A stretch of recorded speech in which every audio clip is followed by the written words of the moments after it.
call to order the village board meeting, October 28th, 2024. And we need a roll call. Bhatia. Here. Venturini. Here. Washburn.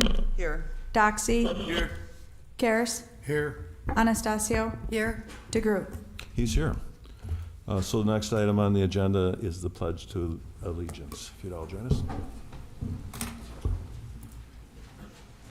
I pledge allegiance to the flag of the United States of America and to the republic for which it stands, one nation, under God, indivisible, with liberty and justice for all.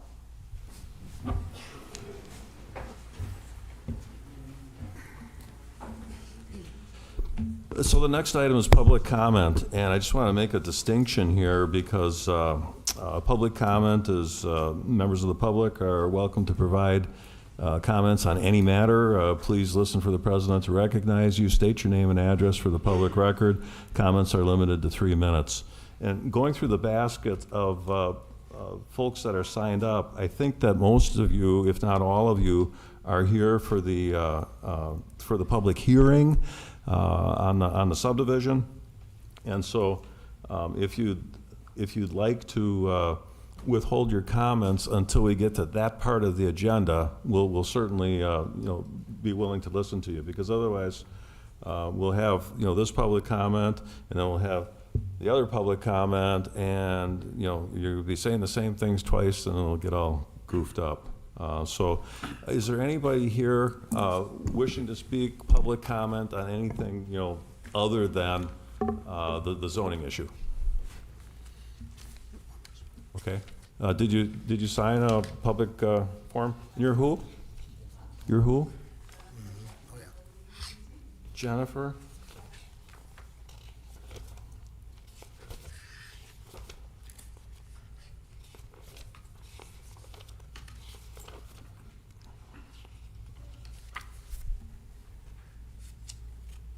Sustainable Perennials, that's you? Okay, yeah, we'll hear from you.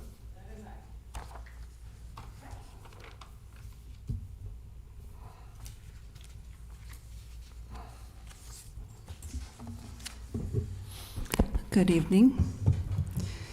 Thank you for listening to my concern tonight. I've come before the board because I have a concern about my property. I'm hoping you can help me solve this issue. On my own for 2 years, I have successfully solved an otherwise, I think, expensive flooding problem through an inexpensive solution of planting landscape perennials. Some people call them natives. My son, who's a horticulture student, said, just call them landscape perennials. So that's what I'm doing. My property frontage is about 35 yards, or about 110 feet along Wander Lane. So I have a really wide yard. It's quite a bit lower than Wander Lane. There's like a 3-foot steep slope. So imagine when it rains. And I also have Larchmont Street coming down into my yard, and I have Knob Hill coming down into my yard. So I'm kind of sitting really low. And then I have 3 driveways across the street coming into my yard. So when it rains, I like to watch the rain just kind of flow right into my yard. So when I first moved in about 8 years ago, I noticed there was quite a bit of flooding on my property. So a couple of years ago, I decided to plant some grasses, sustainable perennials, if you will, and right on the road, right where the slope is. And I noticed that the flooding significantly and dramatically declined. And this was serious flooding. It was coming all the way up to my doorstep. So it was a problem. My yard was really flooded. And then after a while, I just found that and I planted them because of the deep root systems, and they're very tall. And so I'm noticing that instead of coming into my yard, the water is settling into the soil and into the root systems. So it seems to be working. It's really effective. I did get a citation from the city of Mount Pleasant telling me that I need to move them. away from where they are. And that would be fine, but the more I thought about it and the more I talked with people, moving them will result in their death. Some of them are very sun-loving, and they get the sun on the street. And if I removed them into my yard area, which is very shady, they will die, I'm afraid, and the flooding will continue. So I am here as a concerned property owner and somebody who has taken this into my own hands and solved a problem very, very cost effectively, to ask for a possible another solution to my problem. And I also invite anybody to come out to look at my yard, my property, and see what I've done and see how effective it has been. Are there any questions for me?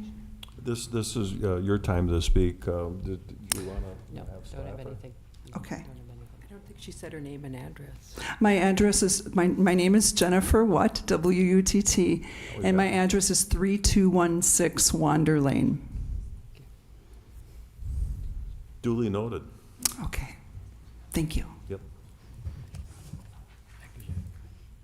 So anybody else wishing to speak on those kind of matters? Going once, going twice? Okay, so from there, we'll move on to consent agenda. Mr. President, I make a motion to approve the items on the consent agenda as presented. Second. So I hear a motion and a second. All in favor, signify by saying aye. Aye. Aye. Opposed? So that motion carries. Mr. President, I need to recuse myself from items 3 and 5. Okay, so clerk note that. That trustee Washburn has to abstain from 3 and 5. Okay, new business.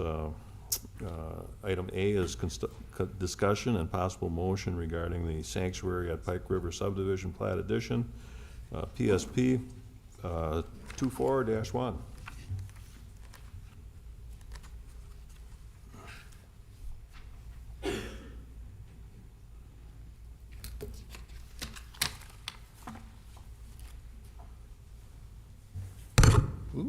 Hello, it's been a while. So, hello board, thanks for having me. This is the executive summary for the Pike River preliminary subdivision plat application. And to kind of separate and signify the difference between this and the rezone later, is this is a basically an application to divide the lots and plot the public roadways and dedications. While there needs to be, because considering it's currently zoned agriculture, there needs to be a rezone for those lot divisions to be legal, but it doesn't have to be the rezone. So those lots can be legal under different types of zones. So that's why they're separate. And also we have a sort of a suggestion about 1 of, or 8 of the lots as presented. So most of the, just kind of clarifying how those are separate. Okay. I will be doing my presentation. The developer is here and can speak to the development, as well as for this particular one, Mark Madsen of Nielsen Madsen Barber is here to speak on to the plat. Okay, so this application is for 34.41 acres. It's for 57 lots. The application requests that 23 of the lots be zoned RL2 for residential low density 2 on the edges of the property bordering existing homes, and 34 of the interior lots be RM1, which is residential moderate density 1, which that zone only allows buildings up to 6 units. It's basically the zone for, like, you know, fourplexes and stuff like that. So just as a sort of a note, and this is the same note for the zoning one, is that the village board previously denied zoning map amendment application ZMA 2310 on January 8th, 2024. The Plan Commission and Village Board may consider another application within that 1-year limitation under 90-530.90 successive applications, because this application, the subdivision plat, paired with the rezone is a significant enough alteration. We basically said, if you want to bring something else, you have to show us how you're dividing the property. We also don't allow split zoning. So in order to have different parcels, different parts of the parcel zone different things, they have to divide it. Okay, so I'm just going to kind of breeze through this because obviously this is subdivision reviews are very, very long and very, very involved. But generally, this meets all of the requirements for the zoning. Excuse me? Sure. Oh, hi everyone. I'm Robin. I'm Robin Palm. I'm the planner too here. I've worked here since 2017. I'm probably sure I've spoken to quite a few of you on the phone at some particular point in time. If not for this one, then for something else. So, howdy. If you have any questions at any time, after this, feel free to contact me or talk to me in the hall. That's great. Thank you. And I work here. Okay, so talking about the different requirements. So one of the things about this particular zoning is that the lots on the south end of the property are slated to be zoned RL2. We're just recommending that they be zoned RL1 because they are too large for an RL2 designation.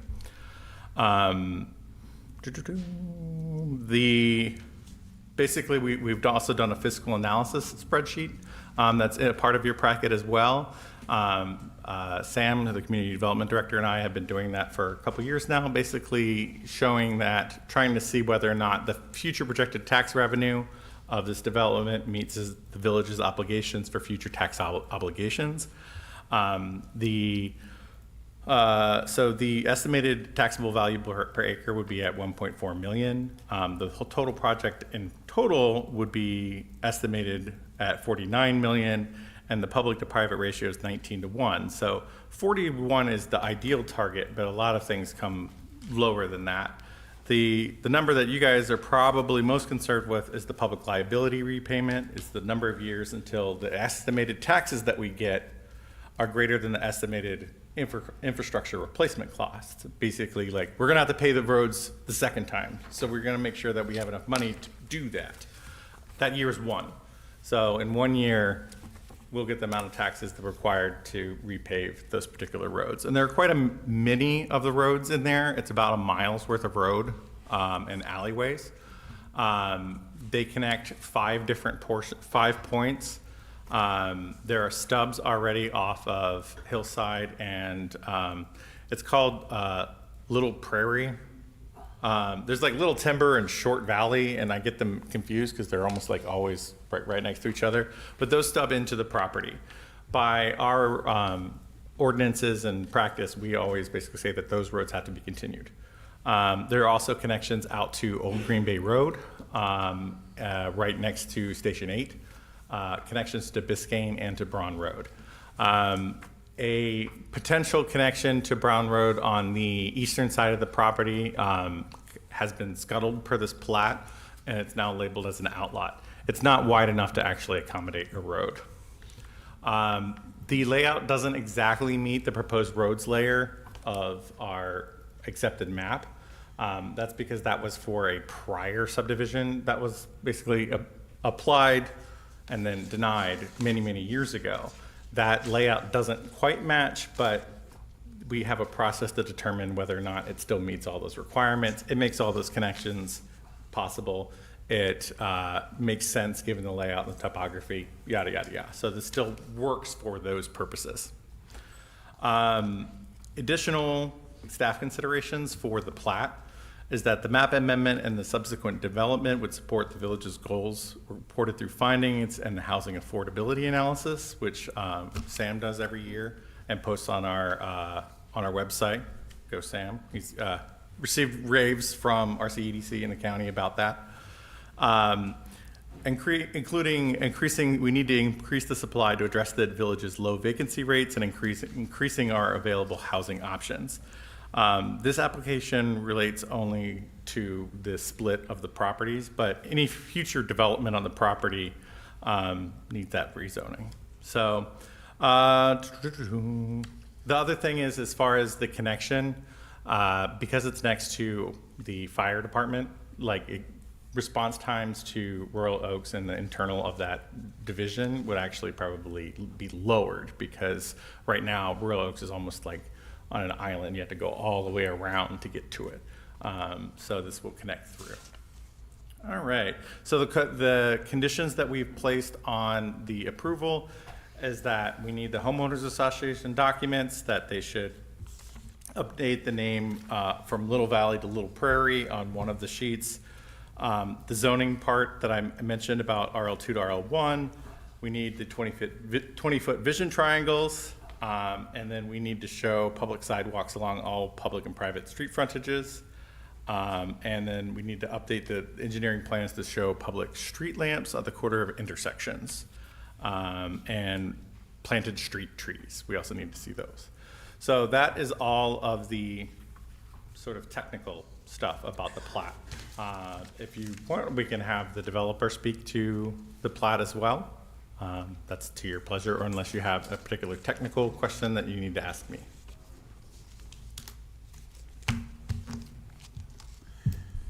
Sure, if the developer would like to speak now, we can bring him up. All right.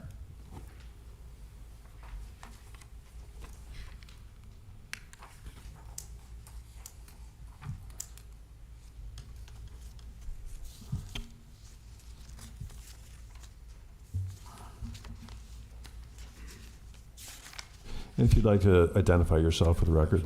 Good evening. Thank you for having us. My name is David Trandell, and I'm with the developer Primestone Residential. I think Robin did a really strong job as it relates to describing the plat.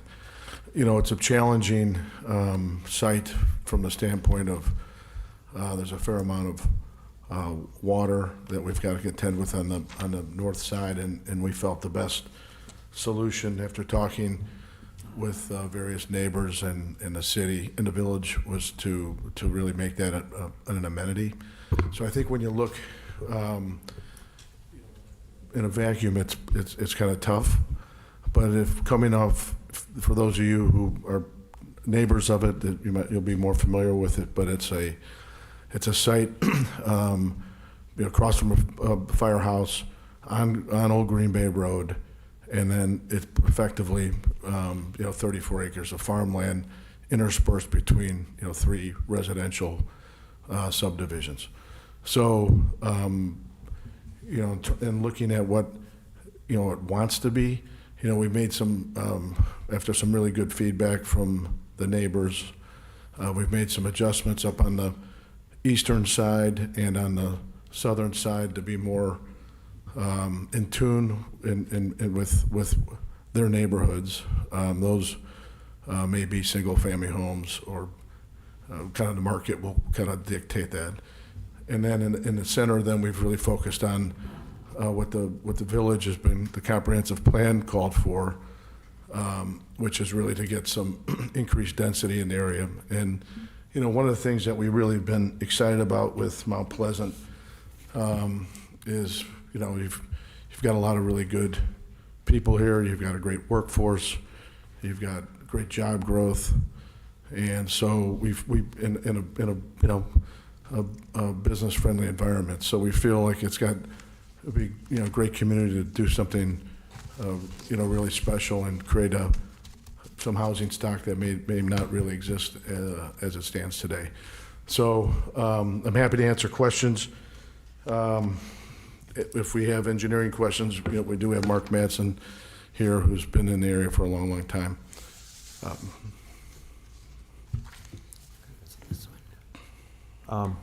I just have one quick question. Mr. Trandell, do you own the site, or is it optioned? It's under contract, so yeah, it's not really optioned. It's a hard contract right now. Okay, but you haven't closed on it yet?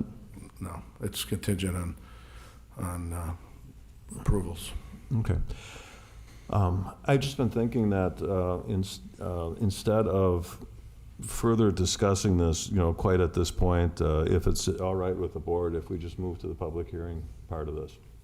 I would agree with that. I think that we'll be able to have a better discussion as a board about the plat itself, particularly after we've heard from the many residents that are here. Right, because our staff has weighed in on it, the developer has weighed in on it. I know that there's folks out here that want to weigh in as well. Thank you for now. Thank you. So let's do that. We're holding this plat application in abeyance. I think that's the legal word at the moment. We're pausing that. We're going to move on to item E, which is ordinance 20-2024, South Green Bay Road zoning map amendment, ZMA 294-9, and the public hearing regarding ordinance 20-2024. So in this particular public hearing, the following rules apply to both public hearings scheduled for tonight. So again, we're going to be going out of order. We're going to be taking up the South Green Bay Road one first. And the following rules apply to both to the public hearing. If you wish to speak, please fill out a public hearing form, which you can find on the table next to the entrance. Once recognized, speakers should come to the podium and identify themselves with their name and address. Please speak clearly into the microphone. Speakers must direct all discussions towards the board. I will not allow interchange between the members of the audience and the speaker. Please do not interfere with nor interject comments while another person has the floor. Please keep all of your comments on the particular item that's before the board and no longer than 5 minutes. And again, as a reminder, please turn off or mute your cell phones and other electronic devices. So Sam? Robin actually has the presentation for this one as well. Okay. All right, okay. Back Didn't have a to lot. Robin. Yeah, I did not expect to be up here so early. That's a little awkward, but it's okay. I was trying really hard to keep them separate for you guys so we could separate it, but if we just want to do it together, we can do that. The only things that I would add, can we see? No, that's the map right there. Okay. So the portions in red are the RL2, which is the residential low density, and those are basically like medium to small size 1 and 2 family lots. And then the RM1 is in the blue section, and that allows 1 to 6 units. So those are those particular ones. The area which we are recommending be zoned RL1 is on the south, which is on the right side of your screen. That's the ones that back up to Braun Road. But for the board's consideration, the way that these lots are sized is that they actually can be any of the zones. So the ones on the side can fit either R1 or RL2. The only actual functional difference is basically 2 feet of side setback. The RL2 is actually the maximum is technically 80 feet wide lots. That's the difference between RL1 and 2, is that they don't have the maximum is lower for how big they can be on the top end. Same thing with the lots in the middle. They are zoned RM1, but they would also be legal as RL or anything like that. I only say this is because, and as the condition mentions, that you have the authority to sort of downzone or approve a lesser zoning than what's on the table.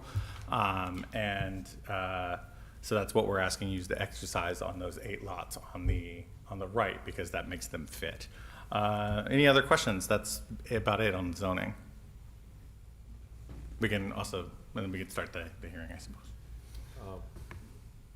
Yeah, I think at this point we'll invite the public to start speaking on this.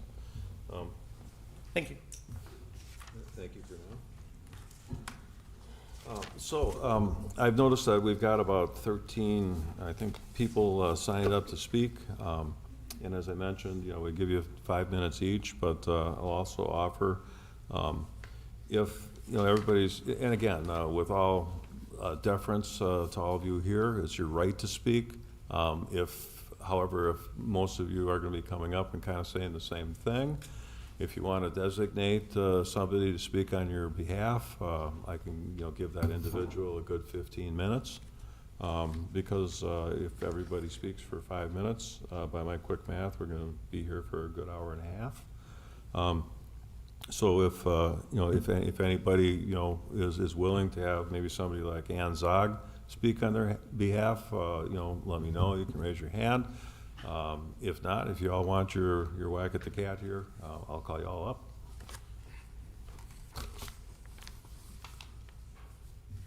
So let's start with James Yagurdian.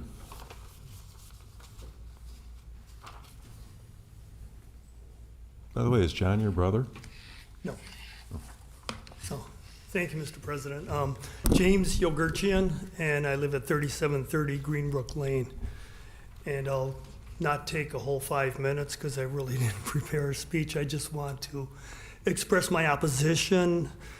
We built our house on Greenbrook Lane 27 years ago, and they told us at that point in time that these were all single-family residences that were going to be going in here. There'd be no rental properties. And I would just like to state my opposition to putting rental units in an area where, well, years ago we were promised that would not happen. So I guess that's all I have to say. Thank you. Thank you. How about Carrie Perryman?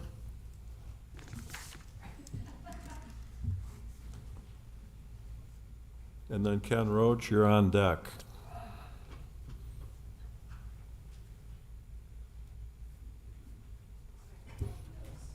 Quick. Name and address for the record. Carrie Perryman, 3950 Royal Oaks Drive. So here's my thing. I'm okay with the development. I'm okay with the location. I'm okay with the through streets. What I'm not okay with is the density, right? So the housing, there's mention in here in the documentation about the housing affordability. So density and housing affordability don't go hand in hand, right? So New York and San Francisco are the most dense locations in the United States. They're also the most expensive to live in. So adding density does not make it better. It's also going to reduce our, the value of our homes, right? That's all supply and demand, excuse me. Sorry, I was running up here. But there's supply and demand. And if you fill up these areas with high density housing, the demand is no longer there, or excuse me, the supply is there. So Microsoft caused this huge jump in interest in this area, right? I mean, first it was Congsfield, then it was Microsoft. You're so easy to talk to. But look at what Sturdivant did. Sturdivant threw in those huge George Jetson looking buildings. They've got all of these big complexes that are going up behind the new Woodmans. Eventually, supply is going to outdo the amount of people that are coming to this area. And there's this assumption that people are gonna move out here and they're not gonna know if they wanna stay or not, so they're just gonna rent. Okay, well then they decide they love it because we love it, and now they leave all of their rental units, right? And now they're buying houses. So anyway, I'm okay with it. I'm just not okay with the high density or medium density, low, keep the density low. So, thank you. Thanks for your thoughts. Ken Roach and Tanya Miller, you're on deck. Hi, Ken Roach, 6027 Biscayne Ave. I have basically two comments or two concerns. The first one is to echo what was just said about density. The existing subdivisions are all quarter-acre, third-acre lots. It's a nice area to live in. When we moved into the area, that was all quarter-acre, third-acre lots, and that's what we assumed everything was going to stay. I applaud the developer for putting the single-family units around the outside, but the interior is still higher density, and I'm not in favor of the higher density. Related to that would be the traffic concerns. Right now, we've got Woodman's going in on the other side of Highway 11, yeah. mind blank for a moment there. That's going to pull a lot of traffic through the roads that are being built in this area.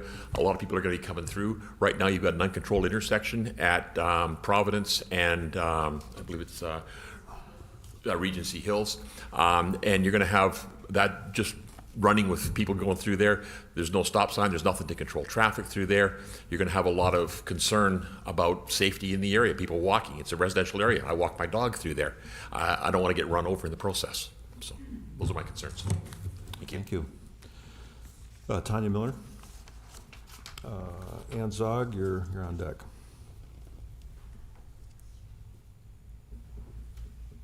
Tanya Miller, 4020 Royal Oaks Drive, Mount Pleasant. I am completely opposed to the proposed rezoning and the development. I believe this project would have a detrimental impact on our community. The proposed development is too large for our area. The increase in population density would put a strain on our infrastructure, including the increased traffic, leading to safety issues and noise pollution. My family and I, we moved to this neighborhood because we like the bigger home lot sizes, the quietness and sense of privacy. We would lose a lot of the serene character of our neighborhood with this development. The type of housing proposed is not keeping with the character of the neighborhood at all, and I'm concerned about the impact the development may have on our property values in the area. I strongly urge you to not move forward with this development. This project is simply not the right fit for our neighborhood. Thank you. Appreciate your thoughts. Ann Zog. Ted Snigowski is on deck. Hi, everyone. I'm Ann Zog. This is my fourth time addressing some or all of you, and I hope I make a difference this time. I want to start by talking about communication and transparency, and you should have all received my email on Friday afternoon, so it's very similar. I will make it more brief, though. We wouldn't be here if we had better communication for all of us. So many of us don't know the information that's out there. I've been lucky to find Robin, and he's been helpful, but by show of hands, how many of you know Robin and could email him or call him and get all this good stuff? Most of us didn't. I think if we had a community input prior to all this hard work that you've put forth, you wouldn't be in the place you are now. So just want to call that out. I'd like to ask everyone, by a show of hands, how many of us here are here tonight because we're frustrated by this situation, if you don't mind? Okay, so that's a good number. Thank you. Next point, the code mix. You are surrounded on all four sides by low-density single-family homes. You go to Royal Oaks, where I and my neighbors live. My husband is with me too, of course. Low-density single-family. You go the other direction across 31, low-density. You go south, you go west, you go north, it's all low-density. So the heaviest part of this development is medium density. And that doesn't match the neighborhood. We've been there for 23 years. We went for the same reason many of us bought our homes, for the neighborhood. I hope everyone noticed the $49 million tax revenue impact. This is a financial impact to the developer. He doesn't live here, he's not in our community. Nothing against him personally, but that doesn't feel good to me that he's gonna be a landlord because he makes more money off of our area. That bothers me. So hopefully you get the point, density is a problem, okay? Perhaps the biggest one for me is traffic and safety. Because we have under 200 units, we don't have to do a traffic safety study. And that's just not acceptable. I walk every day, many of us see each other walking, and the number of times cars have flown through stop signs or are traveling 40 or 50 miles an hour. They go from 11, they cut down Regency Hills, and then they go over to 31. I usually do this, and I've scared a few people driving. I hope it's none of you. I'll keep doing it. There are little kids on their bikes, and they have almost been hit by cars. Are we gonna wait for someone to get hit or killed? I hope not. I talked to the chief of police. I think he's retired now, and they put a speed tracker. The minute you pull it out, everyone is going fast. And you should have gotten an email from my friend Debbie with a video of someone flying through the only stop sign on Regency Hills. And it was rather fast. So traffic and safety, we need to do better. Flooding environmental. I don't know most of the DNR rules, but I'm curious about wetlands that are in the area. And what's gonna happen to my house when this development floods my basement? Guys gonna come over and help me clean up? Gonna talk to my insurance guy? I doubt it. So I think you need to think about that. And hopefully, this is my last time having to address, so we do something different. Thank you. Appreciate your thoughts. Ted and Stephen Snagowski, you're on deck.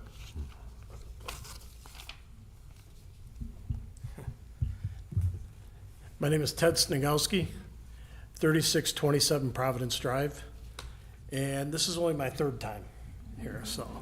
But we're here again, and Ann was exactly right. I'm gonna talk a little bit about our perspective and my neighbor's perspective. Right now, we don't trust the developer. We don't trust the planning board. We don't trust this board. Because as Ann said, communication has been terrible. None of us got notice that this was going in on Providence Drive, except for one of our neighbors. No signage went up, no notices went out. It feels, again, like we're trying to sneak this through. And I hold everybody on the board accountable for that. It seems like our development director is a cheerleader for this project. He should be wondering what us, the residents, want, not what he wants or what makes him feel good. The lack of transparency just doesn't pass the smell test. It smells like somebody's palms are getting greased. Whether we want to believe that or not, that's how it feels. It seems like the way I understood it, and I gotta say thank you for Mr. Doxey. He spent a lot of time explaining things to me last week. But this meeting tonight was already planned back on October 12th when some of our neighbors got letters. I understood the process is supposed to go through the planning committee first, then get on the schedule. It's funny how this was rubber stamped and on a schedule way in advance, again, with no notice to any of us. And again, I don't want to think terrible things, but if you go to your website, you had the wrong date on this meeting tonight. It said the 29th. Then when you got into it, it said the 28th. You wonder if that's to keep us from coming. As Ann said, the developer's out of state. He has no ties to Mount Pleasant. He's going to take cash out of here and do whatever he wants. He doesn't behold us. We don't have any beholding to him. I work with construction companies every day of my life. It's part of my job. And I'm here to tell you, they're great people, but they're transient people. Almost none of them stay for an entire project. So we're looking at year, 2 years, and a lot of turnover. We get that kind of turnover in our neighborhood, it's not what we want. We want families. We've known Ann since our oldest played together 20 years ago. You know, there are other neighbors in here I've known just as long or longer. We've been on our street 27 years. And this seems to keep coming up. So we're not opposed to compatible single-family homes going in there. At some point, we know it's going to happen. What we are opposed to is the lack of transparency that just keeps coming back in this project. The disregard for us homeowners that have been in our position, in our homes, and voting within Mount Pleasant for the last, again, my case, 27 years, my wife's case, 27 years. We have so many unanswered questions, again, because of the lack of information, the lack of transparency through this process. The proposed density of this project is a huge problem for us. Again, no traffic study. Well, if it was your kid that was riding a bike on that street, you might require it. The increased traffic, who's going to keep up these properties that aren't rented? Or if they're rented, and who's going to make sure that the standards stay high? There are so many rentals going up right now. west of 31, just north of us at Regency Mall. Why do we need more of this? Single-family homes. We're also opposed to sidewalks. Most of us moved out there because there weren't sidewalks. There weren't streetlights. Now they're proposing sidewalks, streetlights, alleyways, high-density or medium-density housing. It's not what any of us who own property and have owned property for a quarter decade or more, quarter century or more. It's not what we want. And we hope, we wish that this board remembers our perspective and prove me wrong. That's it.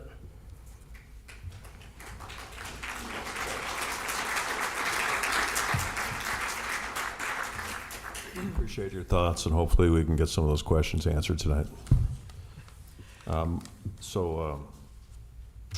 Stephen, you're up. Marcia Harrington on deck. All right. Good evening. My name is Steve Snigowski. I live at 3627 Providence Drive, which is the address I've lived at my entire life. I stand before you tonight to express my strong opposition to the Sanctuary at Pike River Development Project. My father and I think a lot alike, but we wrote our thoughts differently.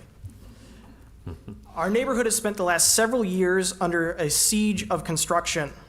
Project after project after project has been taken on surrounding our neighborhood, which has disrupted our daily lives to no end. Construction debris litters our streets. Just last week, my parents had to have their tire on their new vehicle repaired after it was punctured by a screw from the roads in town. I find myself having to dodge wood scraps, rocks, and other debris in the roads every day, and my windshield has already been cracked by the unavoidable convoys of dump trucks, most of which without mud flaps, flinging rocks at the cars behind them. This past summer, for whatever reason, most of our neighborhood, including my street, was repaved with the help of vibrating road rollers that shook our houses violently enough to break some of our glassware, even though there are roads in a lot worse shape in town that are receiving no attention. Enough is enough. We have multiple large housing projects already under construction right by the proposed new site. What is all this for? You might say the new data center is going to bring an influx of people to the community, but data centers require a very small workforce to operate. The Milwaukee Journal Sentinel reports that our new center will bring, quote, far fewer jobs than even the scaled-down Foxconn operation nearby, end of quote. They also go on to report that most data centers operate with only a few dozen on-site employees. There isn't demand coming from elsewhere. According to Redfin Real Estate's report, if anything, demand most recently is declining by 0.25% year to year and has had incredibly little variation over the past 5 years here in Mount Pleasant. So I ask again, what are all these housing projects for? Why do we need so many? The ones already under construction here and in neighboring communities already seem excessive and unnecessary. The last thing Mount Pleasant needs is more construction. Moreover, the design of this proposal still does not address the concerns we raised the last time we had to come here and make our voices heard on this matter. We understand this property won't stay farmland forever, but the design still does not conform to the character of our neighborhood that we cherish and are here to defend. Our neighborhood is zoned low-density residential 1. As we have stated before, and I shall state again, we will not accept and will actively fight against any proposal that includes a higher density than that of our own neighborhood. I also find the way the village board and planning committee have gone about this project increasingly troubling. Last time we were given notice of the town meeting by posted signage in our neighborhood weeks in advance, but now we only find out by word of mouth with our neighbors. By the way, it's been almost a year now, and no one from the village has taken down those old rotting signs. And why is it that the project proposal, which is only given to a couple residents, not match the one on the official GIS system of the village, nor the one we were presented with today? Why is it that this matter is scheduled under 2 different meeting dates on your website and you have to click the later date to see the sooner one? Why is it that it seems to be fast-tracked by the planning committee being turned over to village board in less than a week? You may say all of this is within the laws and regulations of the state and the village, or some of the things I've mentioned are due to error. But imagine how this looks like through the eyes of your constituents, through our eyes. To us, it looks more and more like you were trying to hide something. The more we see and hear about this project and how the village is handling it, the less we like it. And more we believe there is something fishy going on between you and the developers. Now, I hope that's not true, but you have gone about this in every way to magnify our fears and in no way to relieve them. If you want to do right by your constituents and keep your seats on this board, you will vote to kill this project. Thank you.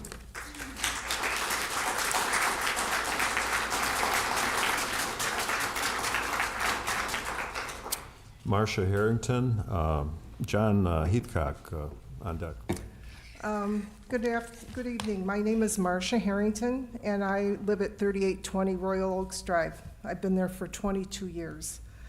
Regarding the proposed development for the property behind Royal Oaks Drive, there is legitimate concern that this land that is literally in our backyard is being solely developed as rental units. Thinking of the rentals and townhomes on 90th Street, the developments along 31, there is some separation between the single-family residents and these developments. This would not be the case for this development. I'm sure that there are residents, myself included, that would love to see the land remain undeveloped. We also know that is not possible.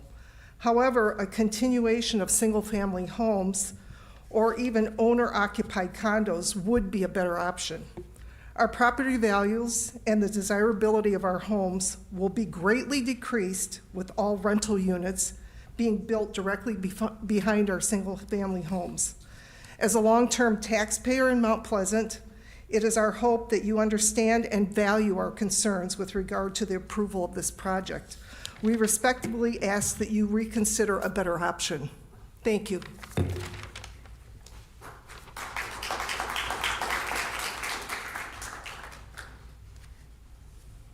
John Heathcock, Justin Hoff on deck. Good evening, I'm John Heathcock, 5656 Empston Hills Road. I have two areas I want to comment on. One is traffic and crime, which we've heard some about, and I want to add a little bit more concerns to that, and also property values. We've heard from a number of my neighbors about the constant safety issues with drivers not stopping at the stop signs at Wood and Wakefield, but there's also that same problem at Elwood and Empston Hills. My family takes a walk around our neighborhood each night after dinner, witnessing drivers blowing through these stop signs literally every night. It's more remarkable to actually see them actually stop than it is to see them blow through the stop signs. It's ridiculous. So with three different things in mind, we have one, the proposed new built-to-rent development, no vested interest in our neighborhood, but just rentals on the acres that we've just talked, 34 acres that we've just talked about. Two, the high traffic coming from the giant new Woodman store. And three, plans to open, and I don't know if these still exist, but I haven't heard anything contrary to this, to open Empston Hills Road between Wood Road and Victoria Drive through Georgetown, a very high crime rental development area, and the traffic safety about that. So my question is, what's being done to assess the traffic and the crime situation from all of these things kind of combining together at the same time? Secondly, for property values, I'm just curious about evidence that you have that our property values will not be negatively impacted from this built-to-rent development. I'm not an expert in property values, but I tried to do some research ahead of this meeting to just become more familiar. I found a study from Florida State University, and I'm just going to quote from this, that said that regardless of type of rental, adding an additional rental unit to a neighborhood is increasing its neighborhood share at the expense of single-family owned occupant homes and lowers home values. Secondly, from Realtor.com, there was a study that was found that zip codes with higher than average concentration of renters have lower property values compared to the county that they are located in by 14%. And in that study, it was third in the highest impact of negative property values. First was bad schools, and second was strip clubs. Let's hope we don't have those two issues come in. Thank you.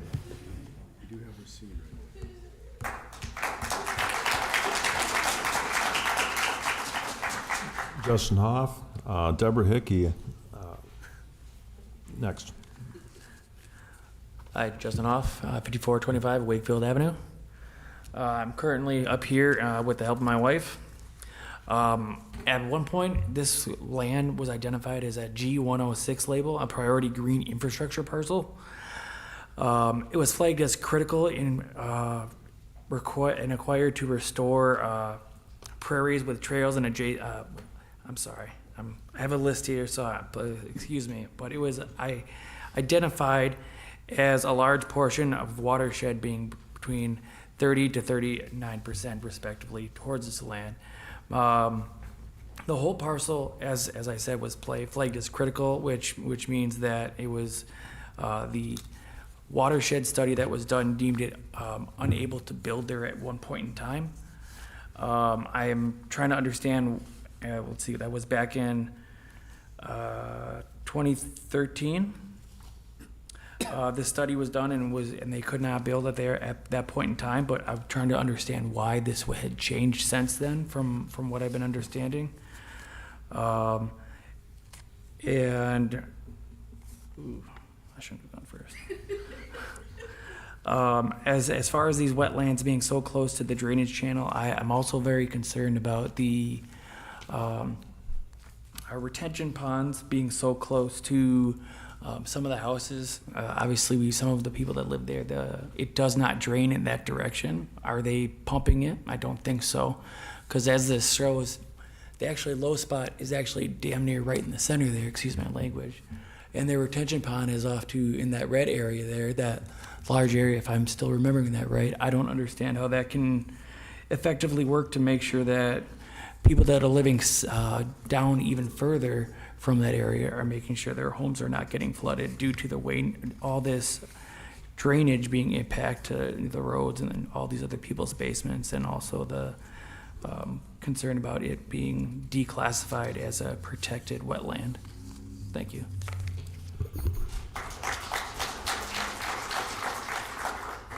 Under the circumstances, your language is okay. As it is, I don't know how we got on the subject of strip clubs either. Hello, my name is Deborah Hickey. I live at 5425 Wakefield Avenue. I sent you guys an email earlier this evening, and in the email I created the petition I submitted to you guys from January when we were here, and then the signatures with all the concerns of our neighbors of 118. Then again when we were here in March, at that time we had 85 signatures of our neighbors. And as of today, before I came up here, I checked, we're at 111 signatures of neighbors.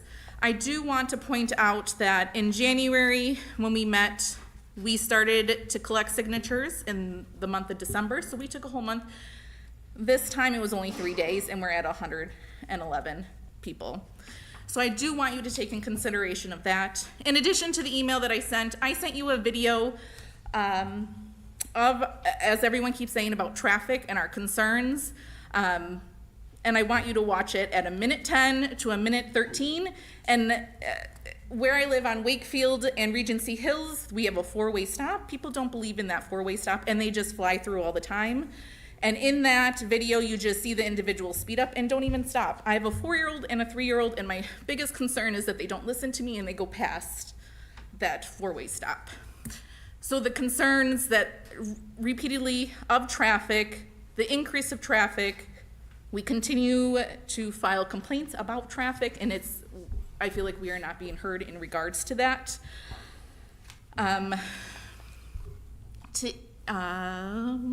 To keep going here, in regards to the property values, I just want to add on the fact that these homes are not going to have a basement and the garages are not going to be attached, which do not match the aesthetics of our neighborhood. And if we are trying to sell our house and someone's running comps, that's not going to match what the value of our homes are.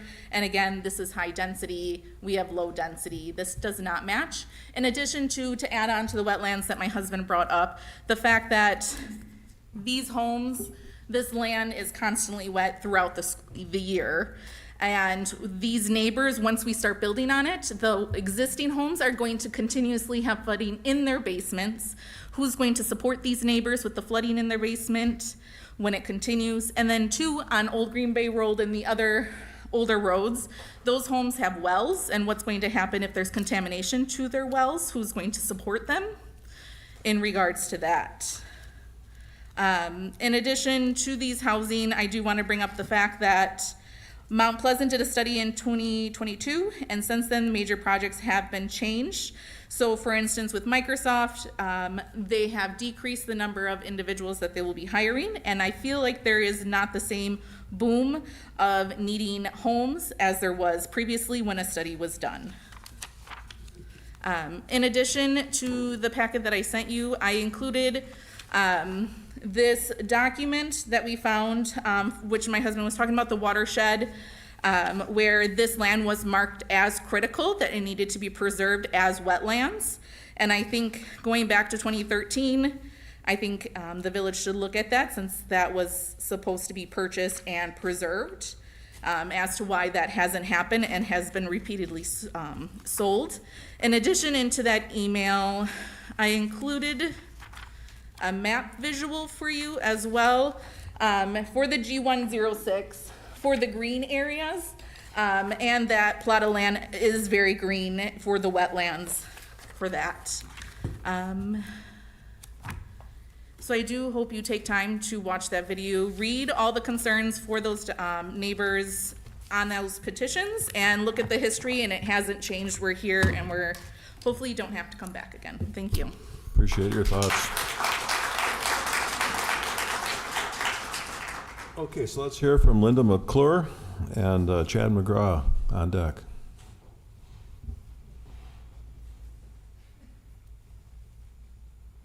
Good evening, everyone. My name is Linda McClure. I Address? and my husband. Address, Pardon? please. Address. 5655 Wakefield Avenue, at the bottom of Wakefield.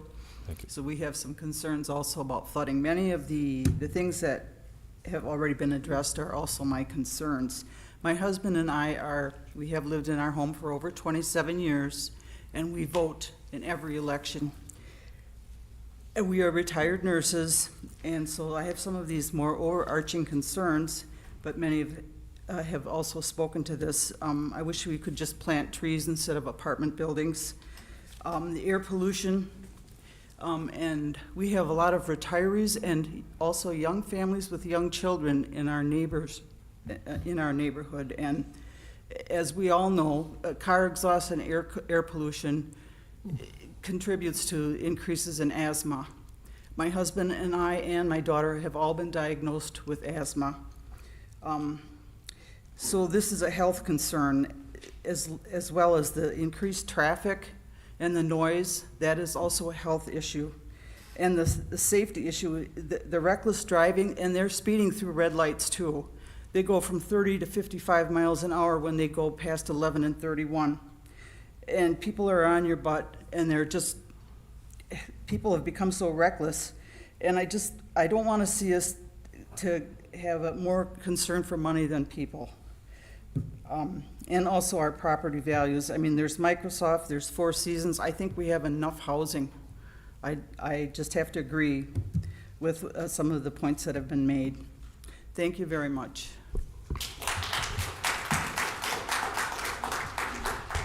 Chad McGraw, you've got the last word. Hi, I'm Chad McGraw. I live at 3919 Old Green Bay Road. I would like everybody to take a look at this map up here, and our property is the little notch that's cut out there at the bottom. So, as you can see, we are still encircled by the higher density zoning, the RM1. So that has not changed for us. I have a few concerns with that. This is a little different than the initial one from a while ago, but I see now we have a road going by our bedroom windows on the north side, and in the back and on the other sides, there's what I would presume to be probably those 4, 5, 6 unit townhomes. I really don't feel like looking at a whole bunch of townhomes out my window. It's definitely not in the character of the neighborhood, and we don't want that density by us. Furthermore, we do have some concerns about flooding, water runoff. There is a creek that runs through that portion, the larger, wider one over there. That is a very low-lying area. So presumably with whatever properties do get built there, that land's gonna have to get built up. Well, that's water's gotta go somewhere, And I don't want it getting shed towards our basement, so big concern for us. Again, nobody's come to talk to us, the developer has not, so we would really like, somebody to reach out to us so we know what's going on, what's our concerns. None of that's happened. So, just wanted everybody to hear this, everybody in the room and everybody on the board. Thank you.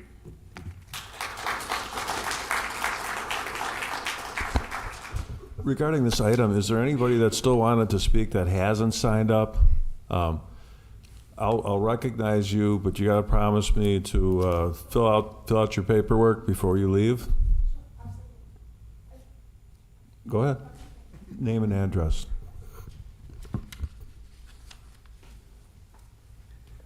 My name is Jennifer Morin, 6010 Braun Road.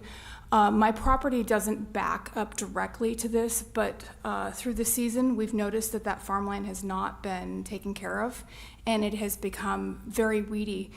And it occurs to me that when you have a high density of rentals, which is a transient population, you don't have care for the surrounding wooded or unoccupied areas. And I'm concerned that that church's lot is going to become a place for trash, or a place for people that are camping there that shouldn't be there, but basically not developed and not taken care of in the way that it should be taken care of. I appreciated someone that mentioned that our wells could become compromised. My neighbors all on that strip are on well water, to the best of my knowledge. And that's a big issue, because we're already having some issues with our wells right now. And I know my neighbor is, because she's got the water person coming out with some frequency. And we've had some struggles in the past year or two with our well as well. I've only been here for 4 years, but I bought on Braun with some criteria that I wanted to be a little bit out of the density of the city. I'm coming from acreage in Arizona. We couldn't afford to get ag here. It was too expensive with the requirements for what you need for animals. This was the next best step I could give to my husband, which was something that was big enough for his lawn tractor. And I don't think that this high density fits with the character of the neighborhood or what I was hoping for my family. Even though we don't back up directly to the property, I do respect the rest of the community and what their desires are, and I'm hoping that Mount Pleasant hears what's being said today and also respects that desire. I do recognize that we probably can't stop development, although this is an interesting thing to hear about the wetland. I see it, I was curious about it. Thank you for bringing that to our attention. I'm sorry, I shouldn't be, sorry, I don't know if I'm breaking rules, I didn't mean to. But thank you for the time in hearing us today.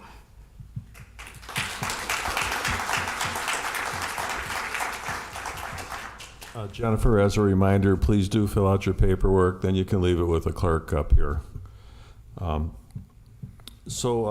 Anybody else? The same rules apply to you as Jennifer.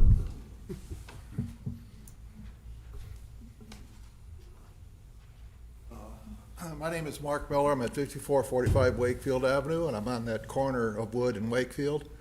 I can get you all the video you want of the cars going through the stop signs if you give me, they can give the tickets to them. The only thing that no one's talked about is when you take wetlands, and I've been in construction in 50 years, has anybody done a soils report on that and how much silt is in that property? And when the houses start to sink, who's going to be taking care of them? That's it. Appreciate it.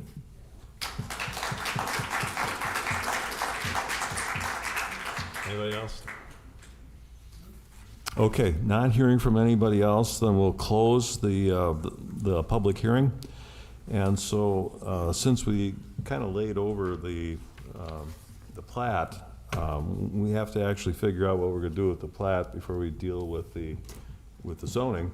Let's, if we want to go back up to item A, I believe that Trustee Washburn wanted to kick this off. Thank you, Mr. President. It's been very interesting listening to all of you here again. I'm very disappointed in some of the lack of faith that you have in us as trustees, not caring about how you feel or the lack of transparency. And I think that's something that we as a board can work on and certainly help to make that process more efficient. Sometimes these projects, before they come to us at a board, will go to the committee of the whole, just for an announcement and presentation by our planning staff to us at that point. But I think all in all, what I feel, having heard this again and having heard all of your comments, some of them I'm not going to address because I understand the development business, I understand the process, and I understand a lot of what they have stated in their packet is ongoing. Things like filling wetlands, they've apparently made an application to fill about 0.9 acres of wetlands. That's a process under the Wisconsin Department of Natural Resources Code. There's a process for it. But I think today, the way I feel about the plat and the zoning as a whole is leaning in some other directions, many of which you already pointed out tonight. Number one, there's over 100 people here tonight that were here prior. You spoke to us beforehand. And we made it clear, we thought at that point as a board, that we expected the developer to go back to the drawing board and to be able to accommodate a lot of your concerns regarding density, regarding what was backing up to your existing homes. It appears to me, based on the zoning request in front of us, that they've sort of tried to wiggle around that. In other words, in the homes that are backing up to Royal Oaks Drive, they've created vacant lots that under the RL2 look like a single-family lot. However, within that zoning classification, 2 units are allowed. And when I asked the question at Plan Commission about what was intended for those lots, I was told by staff that the developer had the choice of building 1 or 2 units per lot. So they went from 4 to 1 units against your properties on Royal Oaks now to 3 to 1.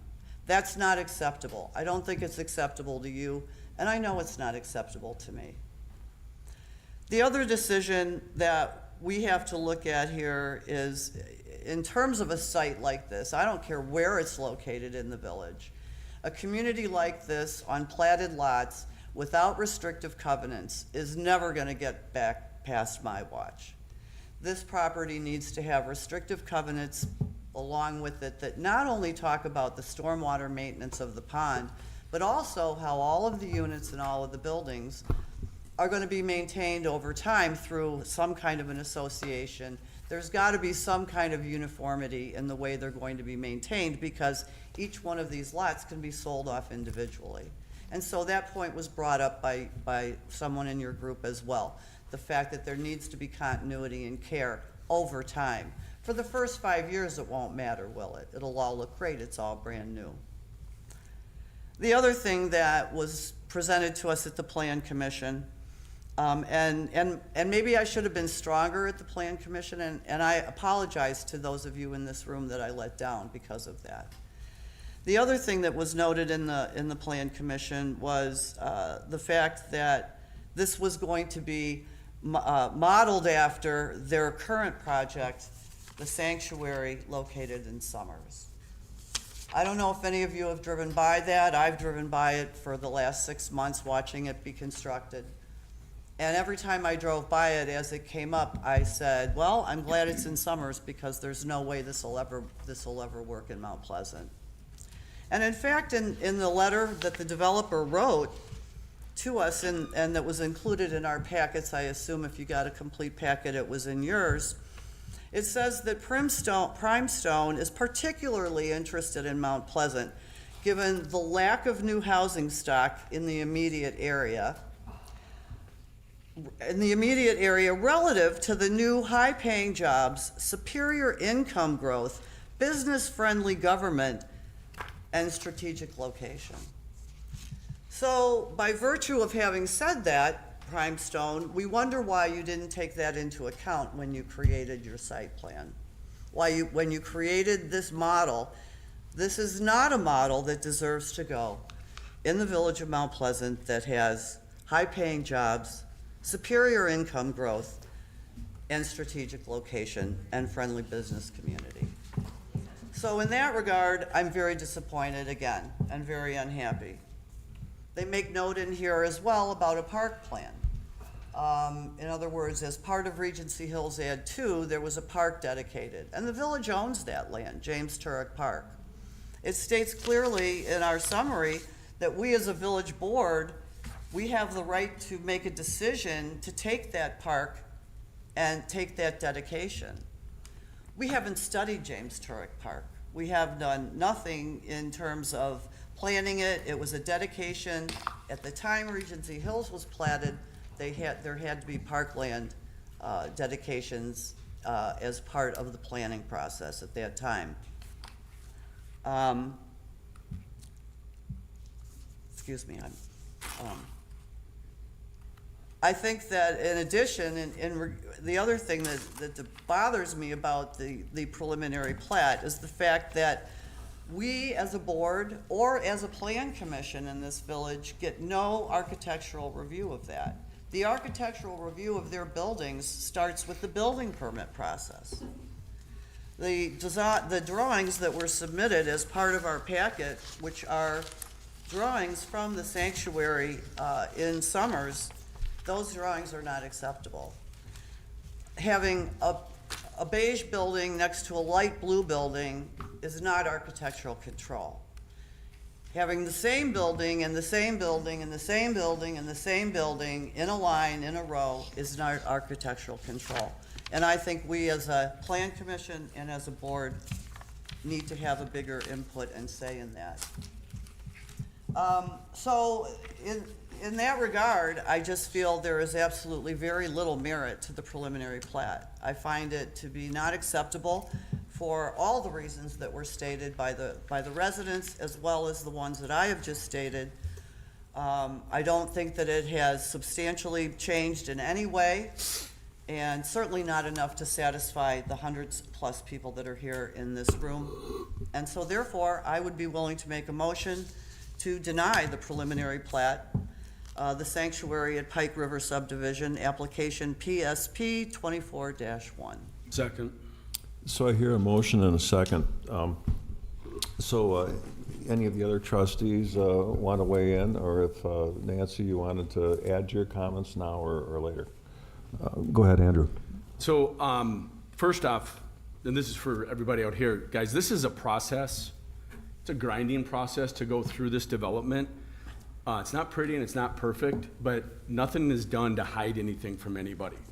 The other day, Ted called me, and that's when I first knew that this was going on, because I'm not in the plan commission.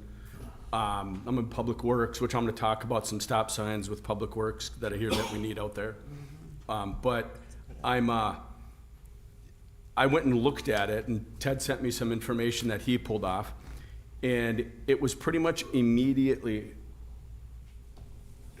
figured out that what I see here is the developer is making baby steps in the right direction, hoping he gets this one passed or they get this one passed.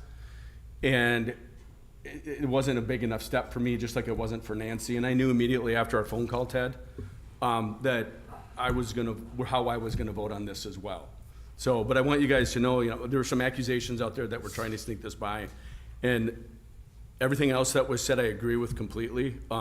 Traffic issues, I live on Giddings Road, and I liked it because it seemed like a quiet road, but we have people that come off of Highway K and it's their shortcut over to Spring Road and the other way, and they're doing 50, 55 down Giddings, and I wouldn't let my kids, if I had young kids, walk on that road.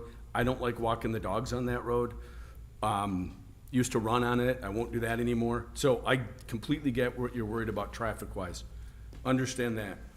And also as a board, we don't communicate with each other prior to meetings because we have to look at everything from our own perspective and figure this out. So I think we know where we're gonna go today, but right now I don't think there's any reason to actually vote on the plat when I don't think we should even pass the zoning change. So we shouldn't even pass a plat change. We have to vote on it. Yeah, well, I'm just giving my 2 cents. Okay, thank you. Go ahead, Ram. Well, I don't think there's a whole lot to say because my colleagues, Trustee Washburn and Doxy has expressed everything, but I do want to have this opportunity to make, just add few of the comments. And number one, on behalf of the board and myself, I want to assure the community out there, there is not anyone on this board, anyone in this village, anyone on our staff who would want to hide anything. Mistakes happen, the posting wasn't done on time, or if the date was not corrected, these are not the intentional to hide anything. We are very transparent village board. We work for you. What you see is what you get, and as long as I've been on this board for 6 years now, and that has been my number one objective, whether we agree with the village, whether we agree with every comment or not, because if there are 30,000 people in the village, you're not going to agree with everyone on everything. But at least we have a dialogue. Over the last few days, I have talked to a couple of residents. I'm on the planning commission, but I was out of town last week, but even when I was traveling, I was in communication. So I want to assure you that, and having said that, I want to echo everything that I heard from Trustee Washburn and Doxy. If I was living in the neighborhood, I probably would have the same concern as you have. Wetland, to me, it kind of probably is right up there, because, as you said, this area was designated as a part of the Pike River watershed, and until we determine what to do with that, I would not want to see any development over there. And all the other comments are valid comments, so I'm going to also have that position that I think this is a wrong project at the wrong place at the wrong time. So, but thank you for expressing your concern.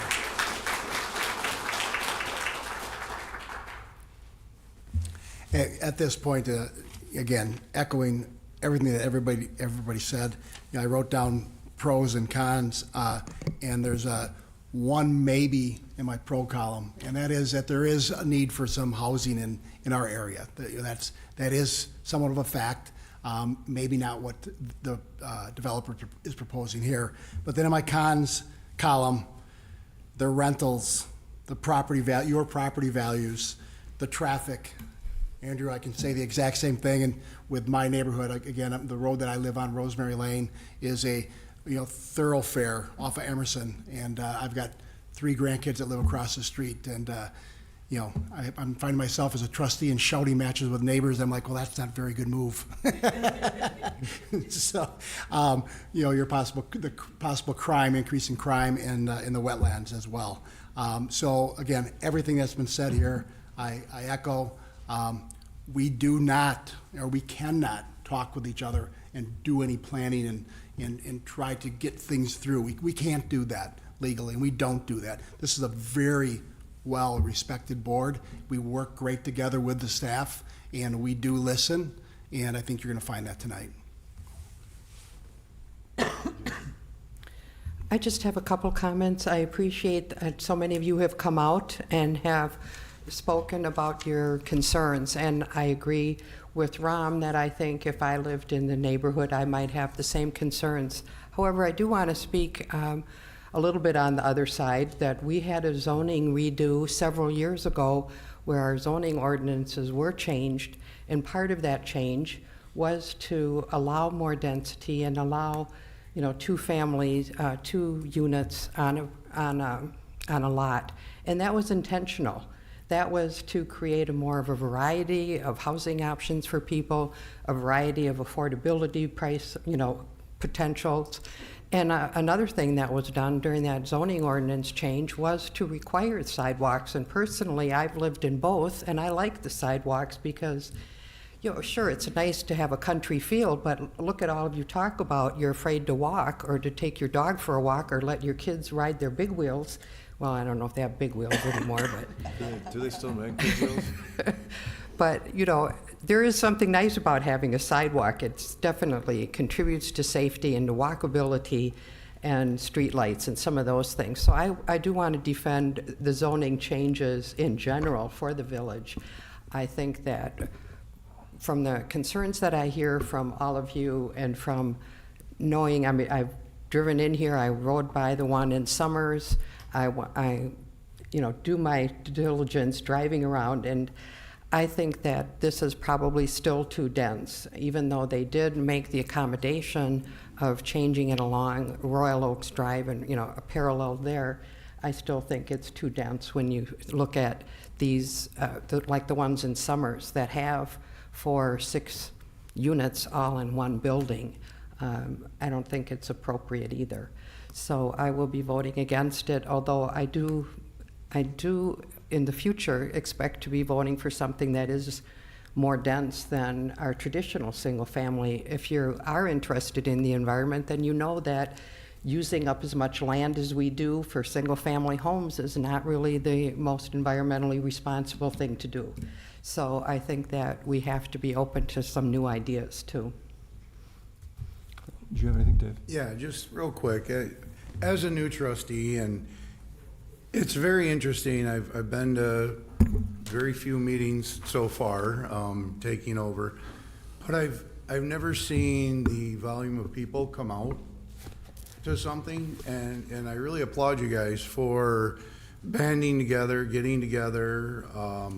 It's not easy to get in front of a podium and talk, and to be able to have that passion to make sure that your community stays the way it is awesome. And it's great to see the volume of people come out and support their community. So I definitely applaud you guys.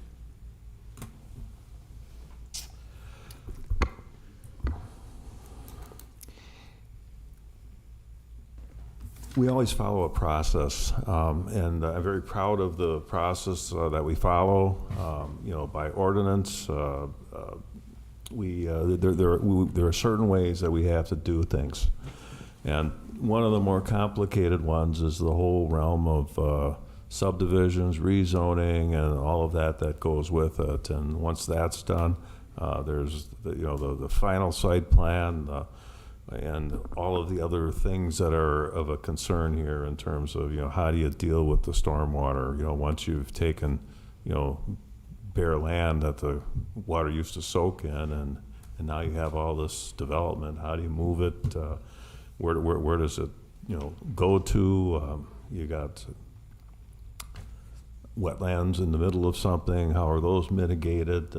And so it is a long, hairy process. So I can understand why you guys might get a little ticked at not feeling as though that you're in the loop to the extent that you should be. But on the other side of that, I do understand that when it impacts you personally, you want to know everything. I get that, but that's the straddle that we have to work between us and staff, the board, and it was pointed out by Trustee Venturini that the board members, can't be meeting outside of a noticed meeting. We can have a casual conversation one to another, but if you get 2 or 3 of them in the same meeting, now you have open meeting violations. And in the case of, I say 2 or 3, 3 in the case of the board, 2 in the case of a committee, because Trustee Rahm and Trustee Nancy are both on Planning Commission, and Planning Commission needs 4 for a quorum, and so they can impact those kinds of decisions. So I'm not saying that we're in the dark on these things, but we can't have all of the conversations that you think that we're having behind the scenes. Unfortunately, I missed the January meeting. I was traveling, and so I missed out on all of the concerns and the commentary that was going on at the time. But that doesn't mean that I wasn't very aware of what was going on. And I do know that there was a promise that was made by the developer that he'd be in, really good contact with you and come to some kind of an agreement on what kind of subdivision you're going to end up with that dealt with your concerns of density and traffic and all these things. And we're finding out now that, well, there's not really a traffic impact study that's necessary because of the amount of units.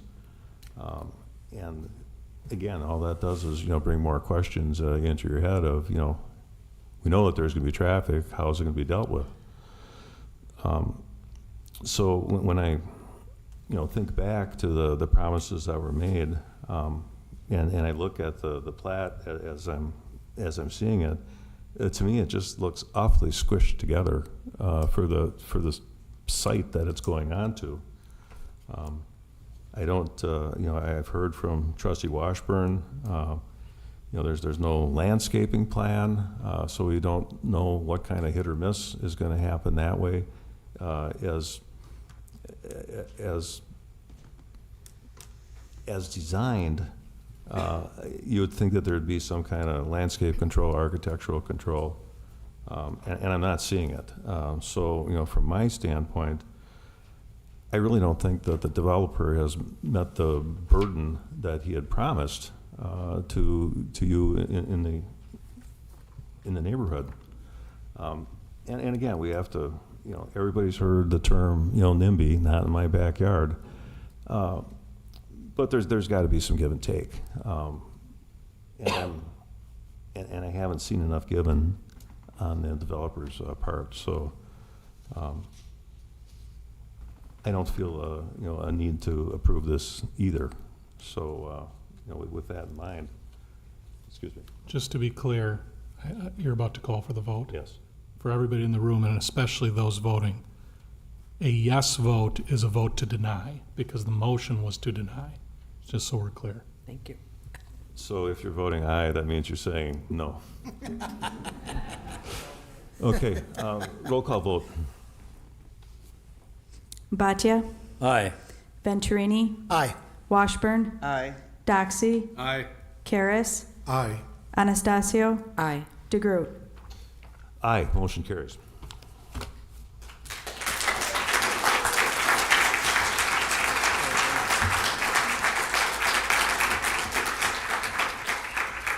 Mr. President, are we going to close this issue to make a motion on the ordinance also this time? Yes, let's go to the ordinance thing. Well, Mr. President, I make a motion to deny ordinance 20-2024, amending the village zoning map for South Green Bay Road application ZMA-24-9 as presented. Second. So I hear a motion and a second. I'm just going to go back to Trustee Washburn if you wanted to discuss that any further. Well, I think that on top of, I mentioned in my previous discussion on the plat, my concern over the zoning, the 2 units allowed by right. And in this case, this zoning still does not work for this area particularly based on the plat that they provided to us. And I think that, my motion my support of denying the zoning goes a little bit further as well. And just as a comment or a question to the village attorney through the chair is, I would like to see us put on our committee of the whole agendas coming up. And I suppose, Maureen, this would go to the administrator as well. And I know I'll have another trustee's support on this. The zoning code that we passed, President DeGroot referenced the zoning code that we passed, and I was on the committee when that code was written. And it was written, Plan Commission Chairman Driver, he's here in the back, he was on that committee. I was on the committee. We had Public Works on the committee. We had Planning on the committee. And the code was very aggressive. And it was very aggressive because what were we dealing with at the time? Which we're still dealing with today. It costs $1,600 a lineal foot to build a road brand new in the village of Mount Pleasant. By the time you put the sidewalks in, the street lights, you pave it to our profile, you put the curb and gutter in, it's $1,600 a lineal foot. That's very, very expensive. When I first started working with the village, with developers in the village, we were building roadways like Regency Hills was one of the projects I worked on. We were building those roads for $300 a lineal foot. And then it went up to $400, and then it went up to $500. So in order for us to be able to reasonably develop land and create residential subdivisions in our community, we knew as far as the zoning code went, we had to make changes to it. And so Denise's comments are very appropriate to the reason and rationale behind those zoning changes and the code change. But what I said all along in those days when we were sitting in our committee working with our consultants and rewriting that code was going to be the implementation, particularly when it came to the 1 and 2 units allowed by right up against existing properties that were, your lots are 100 feet wide. You'll never see another 100-foot wide lot in Mount Pleasant again. It's just not affordable. But there has to be a way that we protect you as well, doesn't there? So my question, again, back to Maureen and to President DeGroot and our attorney is, can we go ahead and let's look at this at the committee of the whole, and maybe we need in 2025 to have another discussion on that code in certain elements. We've continued to make amendments to the code over the last 4 years as we have found changes and problems with implementation that we've had to tweak and we've had to work with. And the code is a working document. It's nothing that, it's something that can be revised. And so my recommendation, aside from denying this current zoning, is going to be that we put that, the zoning code back on a committee of the whole agenda and think about some of the areas that we're concerned with in 2025. I would support that. I think it's a great idea. It probably will not take one committee of the whole, but we need to start the discussion and we need to keep plugging it away until we find the flaws Yeah, and fix them. absolutely. Yeah. Exactly. This has been a prime example of that. So. Go ahead. I'm sorry, sir, I cannot recognize you at this point. The public had its chance to speak, and we listened, and now the public has to listen to us speak. That's the rules of the meeting that I have to run. Take a vote yet. I know. But he had his hand up in the air for 20 minutes, and I just needed to reach out. I'm sorry. So in the matter of the zoning ordinance change, again, the way the motion was presented, it was to deny or to not approve. Correct. So that means a yes vote means no. Roll call, please. Bhatia, Aye. Venturini, Aye. Washburn, Aye. Doxy, Aye. Karas, Aye. Anastasio, Aye. DeGroot. Aye. Motion carries. It's denied.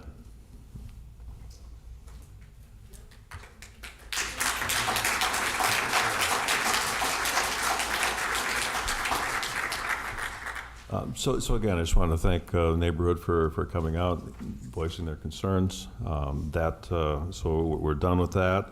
And there are other business items that we've got to get to. You guys are free to, stick around and listen to more municipal government in action.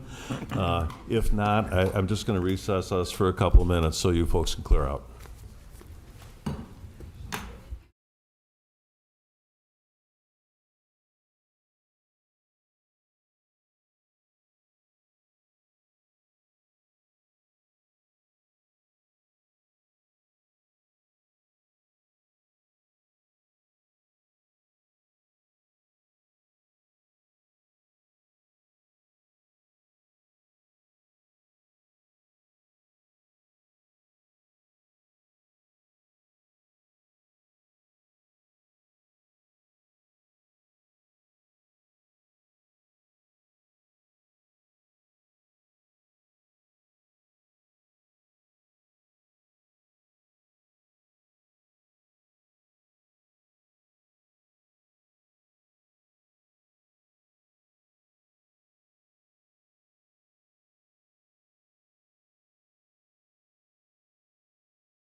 Okay, so for, for those of you that are still here, that we've got business with, I appreciate your patience.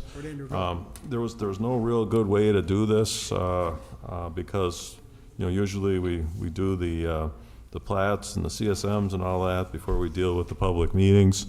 And in the interest of taking care of the neighborhood and moving them on, I just thought it was best to just deal with them first. So again, I appreciate your patience. So item B is where we go to now, and that's discussion possible motion regarding resolution 17-2024, 11508, Brown Road Comprehensive Plan Amendment, CPA 24-1.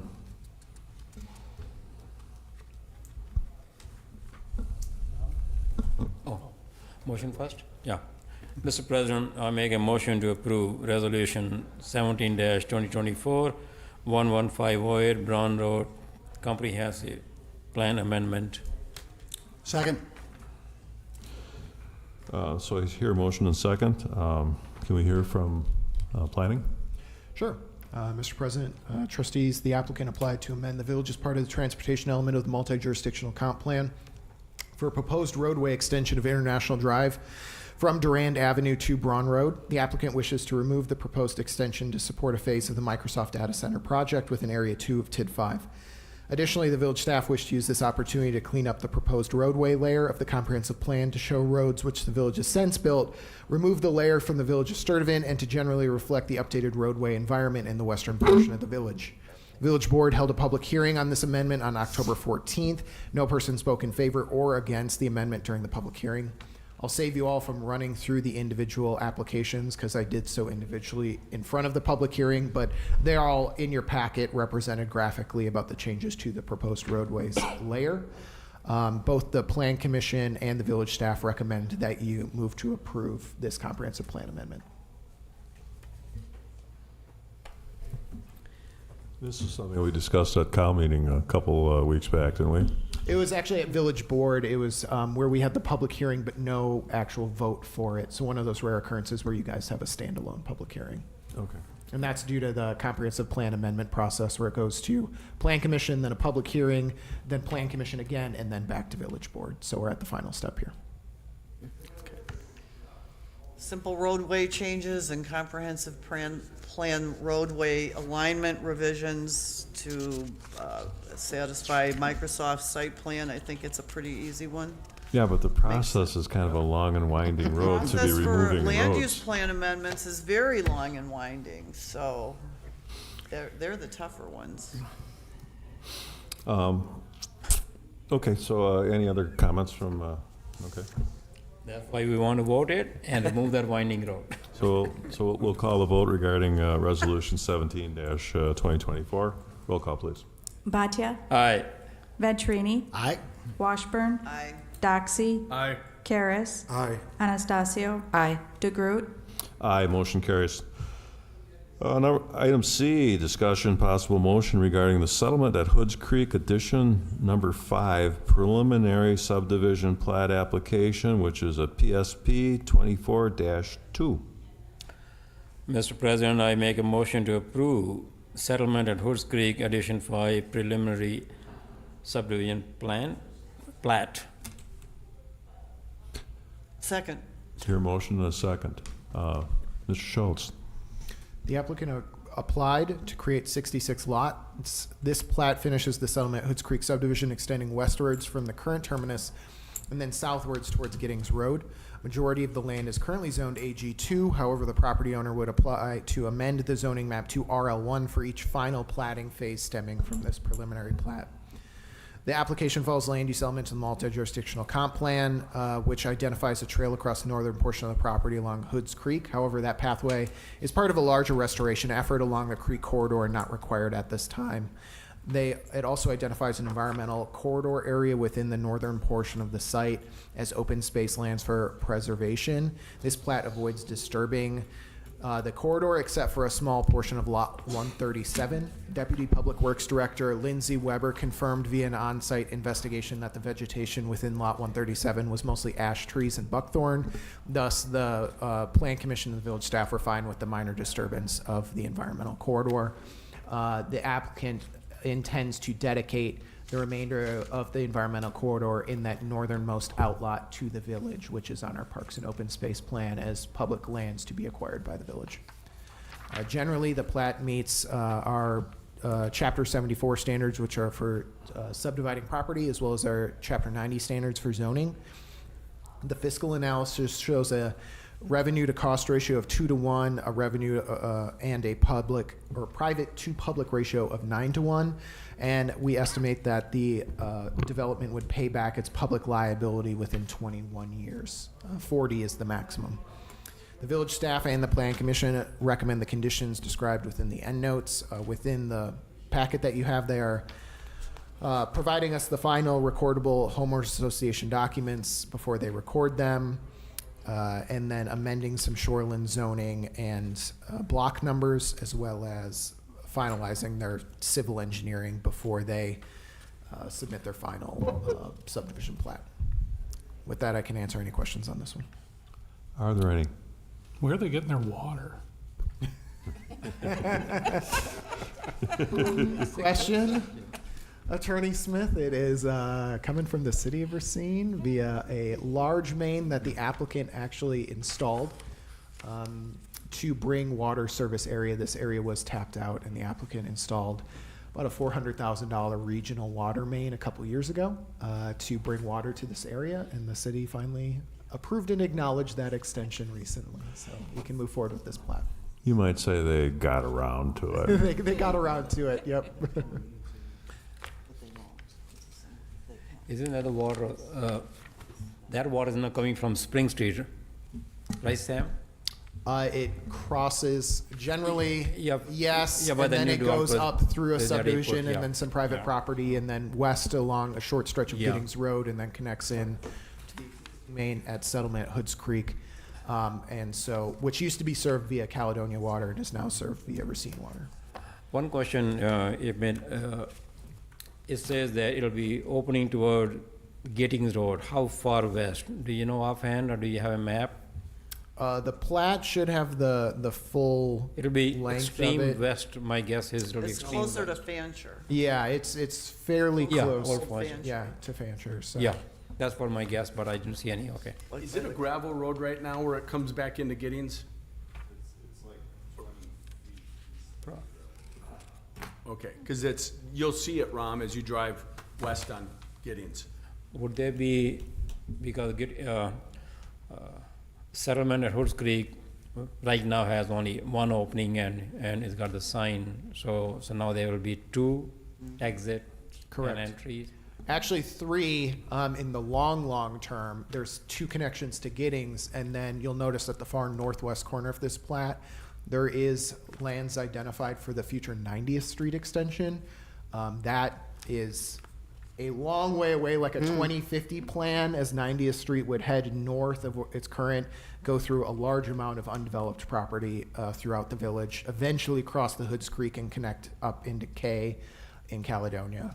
So this just has like 400 feet of that at the far northwest corner that this identifies. So Would there be? 30 years, there will be 3 connections, maybe. But for this one, the second one, and maybe eventually for the third one, would there be also a nameplate or sign, Settlement Hoods Creek, just the way we have it?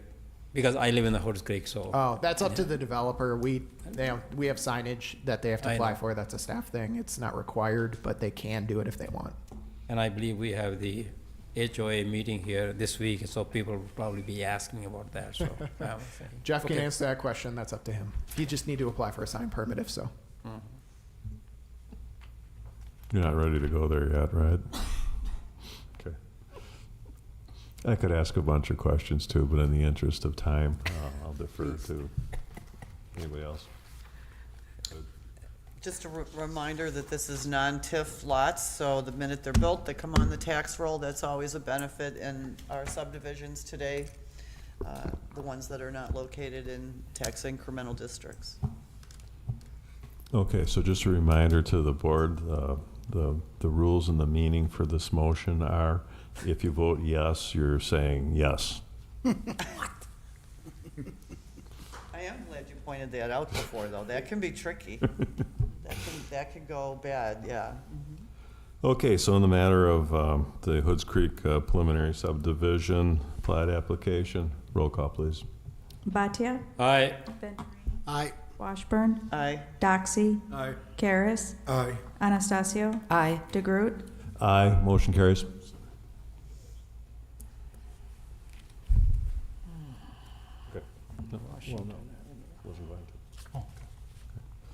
All right, so we've got item D, which is to go back into another public hearing. And if you were here for the first public hearing, there's a big, long script that I read.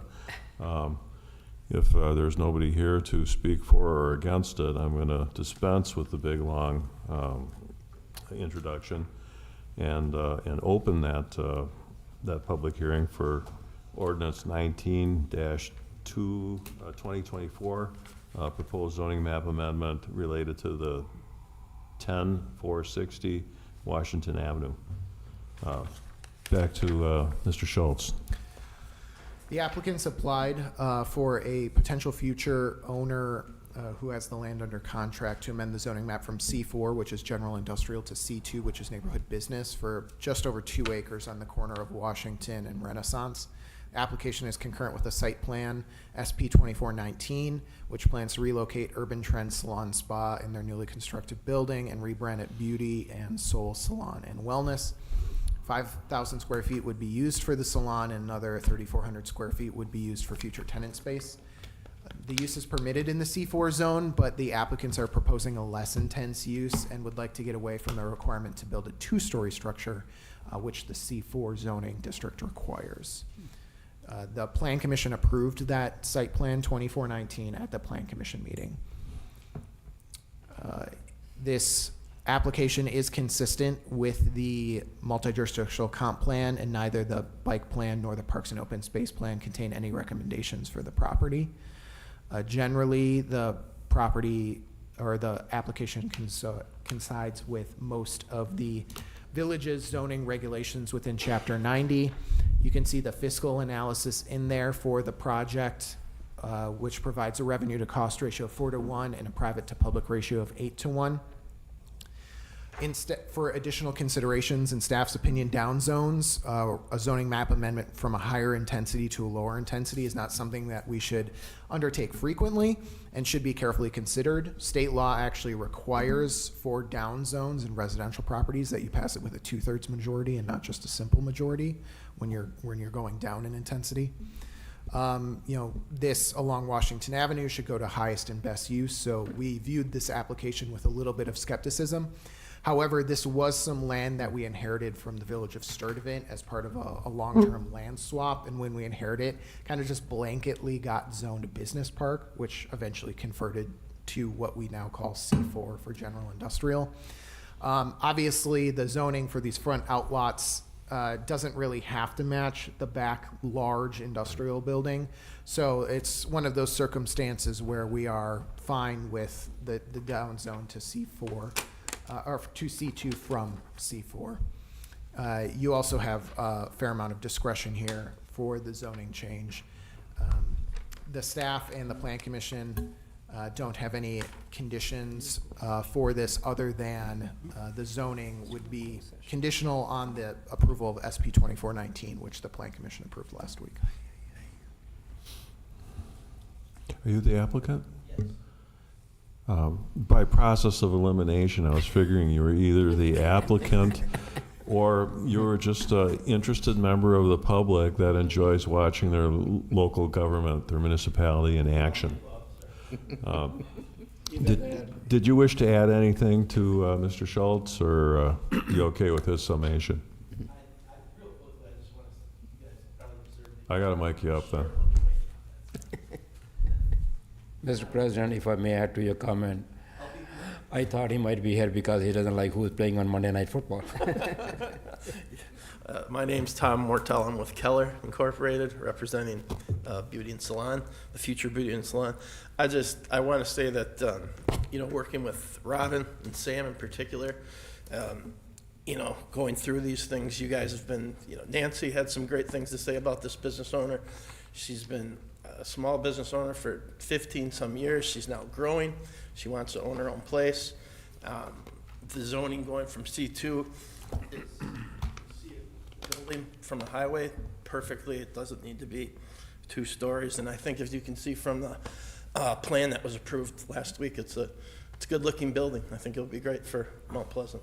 So thank you for everything that's been done up to this point. You guys deserve some good words here today. Thank you. Thank you. We could use them. You're right. If you want to stand up there for a few more minutes, I will Let's see, what bring it else can on. we talk? Thank you. So from here, I get to invite public comments, open up the public hearing portion of this in terms of them speaking. Best of my knowledge, nobody has signed up. I see nobody in chambers here that wishes to speak. So I think in the same breath that I'm opening public comment, I can close public comment, having met our statutory obligation to hold a public hearing. So with that, we'll close public hearing, and I'm listening for a motion by Trustee Boccia. Mr. President, I make a motion to approve ordinance 19-2024, amending the village zoning map for 10460 Washington Avenue as presented. Second? So I hear a motion and a second. Any discussion? Just, I think as Mr. Mortel spoke to, it's really nice to see Urban Trends as a local business in our community, and it's really nice to see them be successful, It's still a struggle in the economic world we live in today, so to see a salon that's growing and going to now be a property owner in our community is a really good thing. The downzoning, there was quite a bit of conversation about it at the Plan Commission, but all in all, the quality of the property, the look of the building, the location on Highway 20 next to Grand Appliance and so forth, it was deemed a very reasonable downzoning, and so therefore we certainly supported it. Well spoken. Okay, with that being said, I'll call the question on that item. Roll call, please. Bhatia. Aye. Venturini. Aye. Washburn. Aye. Doxy. Aye. Karas. Aye. Anastasio. Aye. DeGroot. Aye, the motion carries. So from here, we've got a closed session, and I need somebody to read us into that. Mr. President, I'd like to make a motion to convene into closed session pursuant to Wisconsin Statute 19.85, parens 1, parens G, to confer with legal counsel for the governmental body who is rendering oral or written advice concerning strategy to be adopted by the body with respect to litigation in which it is or is likely to become involved. Specifically, A, to discuss legal strategies with legal counsel pertaining to the following pending cases. I, docket 4900 CC-100 before the Public Service Commission. 2, Bragg Pike River Development et al. Versus the City of Racine et al. Case number 24CV909, parens ED Wisconsin, end parens. And 3, Bragg Pike River Development et al. Versus the City of Racine et al. City Case number 2024CV964. Second? Oh. So I hear a motion and a second to go into closed session. We need to have a roll call vote, please. Bhatia. Aye. Venturini. Aye. Washburn. Aye. Doxy. Aye. Karas. Aye. Anastasio. Aye. DeGroot. Aye, the village is in closed session.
We have to take action on his recommendation. Yeah, we got to do a motion on what we just discussed. We're back and open. Okay.